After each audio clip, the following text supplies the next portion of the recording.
बिस्मिल्लाहिर्रहमानिर्रहीम। अस्सलाम वालेकुम दोस्तों, उम्मीद करता हूँ आप खैरियत से होंगे। नईम क्लियर अपने यूट्यूब चैनल MNK डिजिटल में आपको खुश आमदीद कहता है।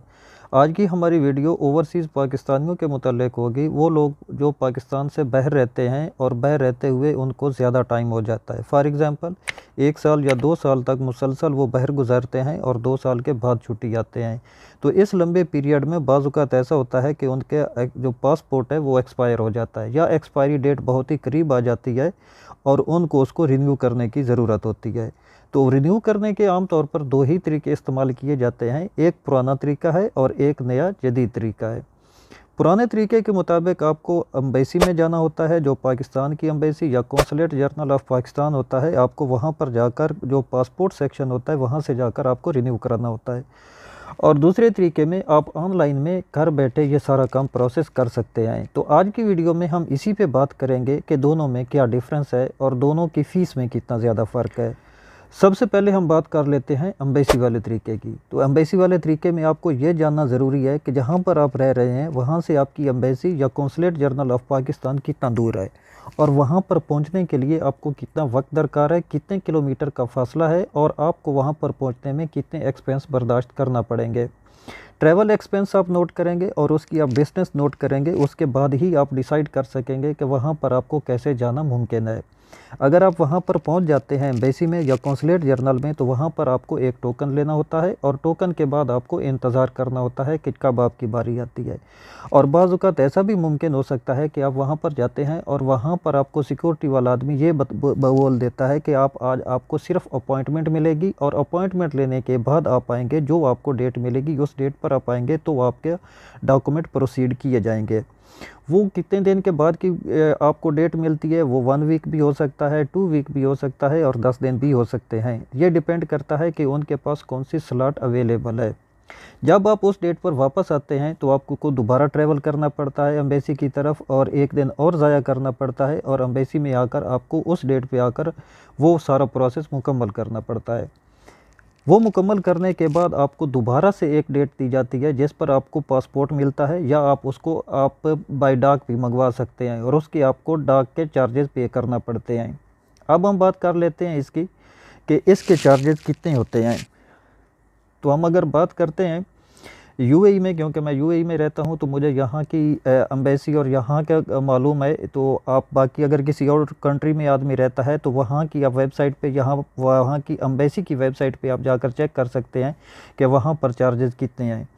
तो यहाँ यूएई में अगर हम बात करें ये 5 साल वाले की, तो 5 साल की जो वैलिडिटी वाला पासपोर्ट 36 पेज वाला है तो इसको 110 दिरहम नॉर्मल की फ़ीस है और अगर आप अर्जेंट में अप्लाई करते हैं तो 180 दिरहम की फ़ीस है। और अगर हम 10 साल वाले की बात करते हैं तो नॉर्मल 36 पेज वाला जो पासपोर्ट है वो आपको 160 दिरहम में मिलेगा और अर्जेंट में अगर आप 36 पेज वाले की बात करते हैं तो 270 दिरहम आपको ये चार्ज करना पड़ेंगे। इसके साथ अगर आप अंदर जाते हैं तो आपको जो डॉक्यूमेंट है वो फ़ोटोकॉपी करवाना पड़ते हैं या उसको मेंटेन करना पड़ता है, 5-10 दिरहम उसके लग जाते हैं।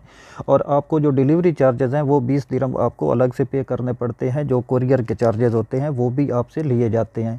मतलब वो मिलाकर 160 वाला 180 में हो जाएगा और 270 वाला 290 दिरहम तक हो जाएगा। और अगर आप फ़ोटोकॉपी के चार्जेस भी इसमें शामिल कर लें तो ये तकरीबन 300 दिरहम तक बन जाएगा। अब हम बात कर लेते हैं इसके दूसरे तरीके की, जो कि बहुत जदीद, बहुत आसान है, लेकिन उसको थोड़ा सा समझना ज़रूरी है।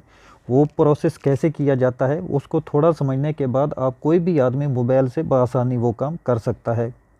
उसमें क्या है, आपको ऑनलाइन में एक अकाउंट बनाना होता है। आप DGIP की वेबसाइट पे जाएंगे, उसमें आप अकाउंट बनाते हैं। अकाउंट बनाने के बाद आप उसमें अप्लाई करते हैं। आपको कहीं जाने की ज़रूरत नहीं होती, आपको किसी भी टाइम ड्यूरेशन की ज़रूरत नहीं होती कि संडे का छुट्टी है या सैटरडे का छुट्टी है, आप रात को नहीं कर सकते। तो आप 24 आवर में या विदिन 1 वीक 7 डेज़ में आपके भी आप उसको अप्लाई कर सकते हैं। सबसे पहले तो ये उसकी बहुत बड़ी आसानी है, आप अपने टाइम के हिसाब से जब भी आप फ्री होते हैं आप उसको अप्लाई कर सकते हैं। और दूसरे नंबर पर अगर हम इसकी फ़ीस की बात करें तो जो 5 साल की नॉर्मल फ़ीस में अगर आप बात करते हैं तो ये 7,000 रुपये में आपको ये पड़ता है। और अगर आप 36 पेज वाला अर्जेंट की बात करते हैं तो वो 10,000 रुपये में पड़ता है। और अगर हम इसकी बात करते हैं 10 साल वाले की, 36 पेज वाले की, तो 9,200 रुपये उसकी फ़ीस है। और अर्जेंट की अगर हम बात करते हैं 36 पेज वाले की, तो 13,700 दिरहम इसकी फ़ीस है। और अगर हम इसको कन्वर्ट करते हैं दिरहम में, तो ये फ़ीस सेम उसके बराबर बनती है, 270 दिरहम बनती है और 160 दिरहम बनती है। ये फ़ीस सेम वही बनती है जो आपको एम्बेसी वाले चार्ज कर रहे होते हैं। तो इसमें किसी किस्म का कोई भी डिफरेंस नहीं है।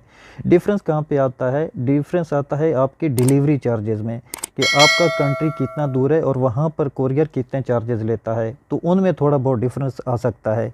तो मैं आपसे एक पर्सनल एक्सपीरियंस शेयर करता हूँ कि हमने एक पासपोर्ट अप्लाई किया अपने दोस्त का, तो यहाँ से हमको चार्जेस जो ऑनलाइन में पड़े हैं वो 318 दिरहम पड़े हैं।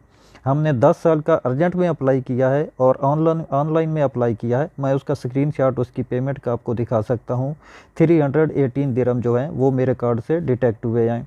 लेकिन अगर आप इसको कंपेयर करेंगे कि एम्बेसी में जाने के, तो ये आपको डिफरेंट बनेगा 20 दिरहम या 30 दिरहम तक का, अराउंड इतना दिरहम आपका ये डिफरेंस बनेगा।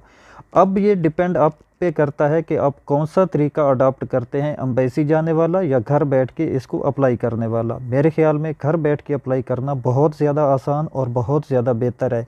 उसमें आपका कोई दिन ज़ाया नहीं होता, आपकी कोई ड्यूटी से छुट्टी नहीं लेना पड़ती और आप कोई भी ट्रैवल करने की आपको ज़रूरत पेश नहीं आती। तो नेक्स्ट वीडियो में हम इंशाल्लाह इसके ऊपर बात करेंगे और मुकम्मल गाइड करेंगे स्टेप बाय स्टेप कि आप इसको कैसे अप्लाई कर सकते हैं। जैसा कि हमने पिछली वीडियो में आपको बताया था कि उसका अकाउंट कैसे बनाते हैं, अकाउंट बनाने के बाद इसको अप्लाई कैसे करते हैं, ये हम आपको नेक्स्ट वीडियो में इंशाल्लाह आपको स्टेप बाय स्टेप आपको गाइड करेंगे कि उसको पहले स्टेप से लेकर आखिरी स्टेप तक मुकम्मल बताएंगे कि ये कैसे आप अप्लाई कर सकते हैं। इंशाल्लाह आप वीडियो देखेंगे तो आप मुकम्मल इत्मीनान के साथ आप अपना पासपोर्ट भी घर बैठ के बआसानी बना सकते हैं। उम्मीद करता हूँ आपको वीडियो पसंद आई होगी। अगर अच्छी लगी है तो इसको लाइक करके दोस्तों के साथ शेयर कर दें। नेक्स्ट वीडियो तक के लिए इजाज़त चाहूँगा। अल्लाह हाफ़िज़।